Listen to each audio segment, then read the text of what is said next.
Hi all, Paddy Sport Review from the weekend sport events. Start with the Premier League. The first match on Saturday, Everton Newcastle. A brilliant away win for Newcastle. They defended well, and when they got their chances, they were clinical and took them. It was great to see Callum Wilson score 2 goals, because he hasn't been playing well lately, and this will do a lot for his confidence. Like, it's mad that he's only scored 9 goals this season. I thought he would have scored more than that because he's a brilliant striker. And this win could be a timely confidence boost as Newcastle try to get out of a relegation battle. But for Everton, they need to do more. They need to do a lot more if they want um to beat a packed defence. Like, they couldn't do enough to break Newcastle down. I just think they need to find another way to win these games because if they're talking about top four, they need to be winning games like this. 3 o'clock, Crystal Palace Wolves. Eze was outstanding. He's he's a brilliant talent, and if he keeps playing like this, there's no reason why he can't go to a top club next season. But for Wolves, they still struggle to win games, and to keep this form up, they could be dragged into relegation battle. Also, 3 o'clock, Man City, another win for them, 1-0. Like, it's gas how they're more concerned now about keeping clean sheets than scoring 2 or 3 goals. Like, 12 wins in a row. It's an amazing run, and I don't see anyone else win the title this season. If you finish ahead of City this season, you'll win the league because City have been the best team in the league over the last 4 or 5 weeks. On the half 5 game, Arsenal United, United were poor again.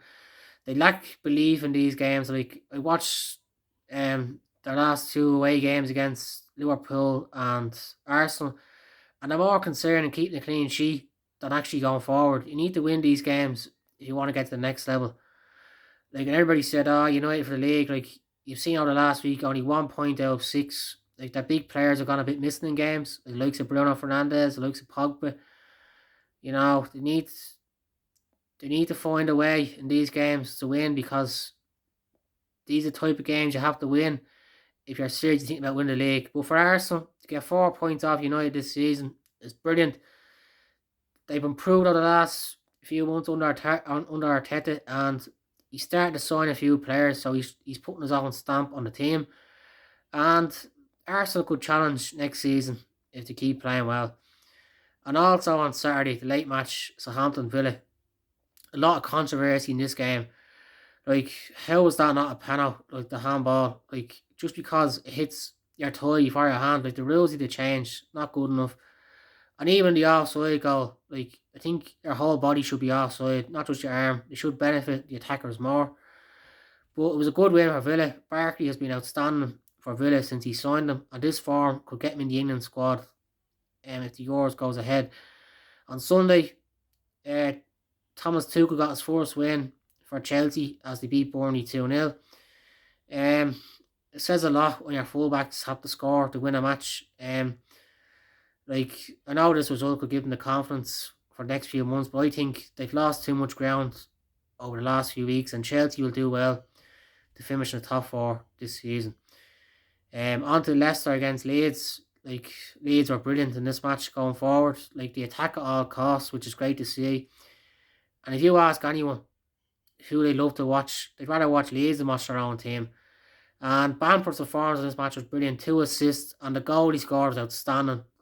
The way he let the ball uh, run across him before putting into the net, like a brilliant finish. If Messi or Ronaldo scored his goal, you're raving about it. So it's great to see Bamford playing well, considering all the dirt he had before the season started, and even Bamford being so unselfish with third goal, like passing it instead of scoring it. You know, that shows a sign of a good player.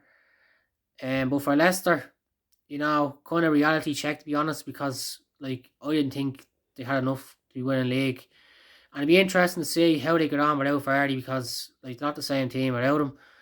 The half-4 match, Liverpool West Ham. Liverpool are coming good at the right time. Mo Salah really is a goal machine. His first goal was good, but the second goal, like, to stop a ball dead on your right foot, like, oh my god, it was quality. He's been brilliant for Liverpool the last few years, and Jurgen Klopp will be happy that he scored 2 goals. Like, that'll do a lot for his confidence.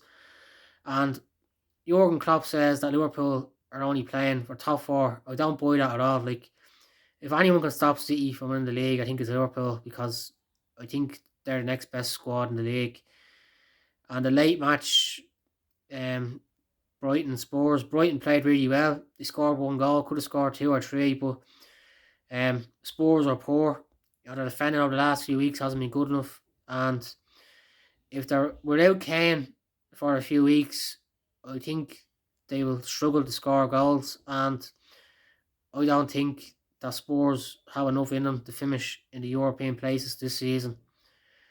In European football, um, one of the reasons why Atletico Madrid are 10 points ahead in the Spanish league is because Luis Suarez, he's a brilliant goal scorer, and he's definitely brought Atletico Madrid to the next level this season.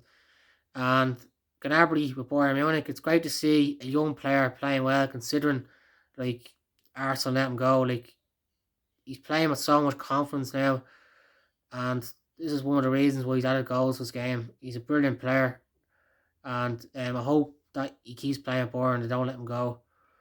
And golf, PGA Tour, Farmers Insurance Open. Patrick Reed kind of won by a canter in the end. He won by 5. Say what you want about him, whether you like him or hate him. Like, he plays well on difficult golf courses. He's a scrapper. He gets the most out of his game. I think he's a very underrated putter, and I wouldn't be surprised if Reed was to win again this season. It's just a pity the tournament be remembered for the whole controversy over a drop, and not for the golf that was played. Tony Finau finishes in the top 5 again. How consistent has he been over the last few years? It's incredible to see. And it's a bit surprising that he hasn't won more than once on the PGA Tour. And it's good to see Victor Hovland playing well. I think he's a real talent, and I hope that he be in the Ryder Cup team this season. And McIlroy, in the end, kind of fell apart. Started well, and then kind of went back as the tournament went on. He just didn't hit enough fairways. If you don't hit the fairways at 30 points, you'll struggle. And like, his putting, like, I know, like, some putts left out, but like a lot of the putts he was leaving 2 foot short. Like, he needs to be more of a confident putter. And I just think McIlroy's lost a bit of his desire. Like, he needs to get his motivation back, because he's down to 7th in the world, and it's a long way back to #1, especially with so many players now on the tour playing well. And Molinari, 2 top 10s in a row, that'll give him great confidence for the season ahead. And the European Tour, fair play, Paul Casey. That's just hard work paying off. He has one motivation, and to make the Ryder Cup team this year, and he keeps playing at that. There's no reason why he can't be in the team. And to get 15 wins on the European Tour, brilliant achievement. Like, that's just goes to show how good you've been year in, year out. And he said there, he's still in his youth. I think his game is as good now as what it was, a few years ago. And like, it'd be great to see him if he could win a major this season. That's the only thing missing from his career. Brendan Stone came second. Good player. He's a lot of top 5, a lot of top 10. So you're backing someone this season on the European Tour for a good each way. You should back him, because he's a good player. T.D. Green, he's solid enough.